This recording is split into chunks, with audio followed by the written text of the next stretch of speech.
About 5 years ago, I lived downtown in a major city in the US. I've always been a night person, so I would often find myself bored after my roommate, who was decidedly not a night person, went to sleep. To pass the time, I used to go for long walks and spend the time thinking. I spent 4 years like that, walking alone at night, and never once had a reason to feel afraid. I always used to joke with my roommates that even the drug dealers in the city were polite. But all that changed in just a few minutes of one evening. It was a Wednesday, somewhere between 1 and 2 in the morning, and I was walking near a police-patrolled park quite a ways from my apartment. It was a quiet night, even for a weeknight, with very little traffic and almost no one on foot. The park, as it was most nights, was completely empty. I went down a short side street in order to loop back down my apartment when I first noticed him. At the far end of the street, on my side, was the silhouette of a man dancing. It was a strange dance, similar to a waltz, but he finished each box with an odd forward stride. I guess you could say he was dance walking, headed straight for me. Deciding he was probably drunk, I stepped as close as I could to the road to give him the majority of the sidewalk to pass me. The closer he got, the more I realized how gracefully he was moving. He was very tall and lanky and wearing an old suit. He danced closer still until I could make out his face. His eyes were open wide and wild, head tilted back slightly, looking off at the sky. His mouth was formed in a painfully wide cartoon of a smile. Between the eyes and the smile, I decided to cross the street before he danced any closer. I took my eyes off of him to cross the empty street. As I reached the other side, I glanced back, and then stopped dead in my tracks.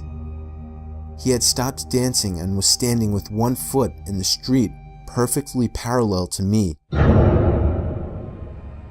He was facing me, but still looking skyward, smile still wide on his lips. I was completely and utterly unnerved by this. I started walking again, but kept my eyes on the man. He didn't move. Once I had put about half a block between us, I turned away from him for a moment to watch the sidewalk in front of me. The street and sidewalk ahead of me were completely empty. Still unnerved, I looked back to where he had been standing to find him gone. For the briefest of moments I felt relieved, until I noticed him. He had crossed the street and was now slightly crouched down. I couldn't tell for sure due to the distance and the shadows, but I was certain he was facing me. I had looked away from him for no more than 10 seconds, so it was clear that he had moved fast. I was so shocked and I stood there for some time, staring at him, and then he started moving toward me again.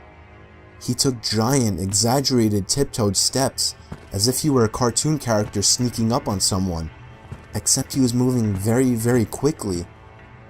I'd like to say at this point that I ran away or pulled out my pepper spray or cell phone or anything at all, but I didn't.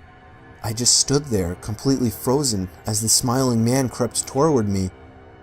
And then he stopped again, about a car length away from me, still smiling his smile, still looking to the sky. When I finally found my voice, I blurted out the first thing that came to mind. What I meant to ask was, "What the fuck do you want?" in an angry, commanding tone. What came out was a whimper. What the fuck? Regardless of whether or not humans can smell fear, they can certainly hear it. I heard it in my own voice, and that only made me more afraid. But he didn't react to it at all. He just stood there, smiling.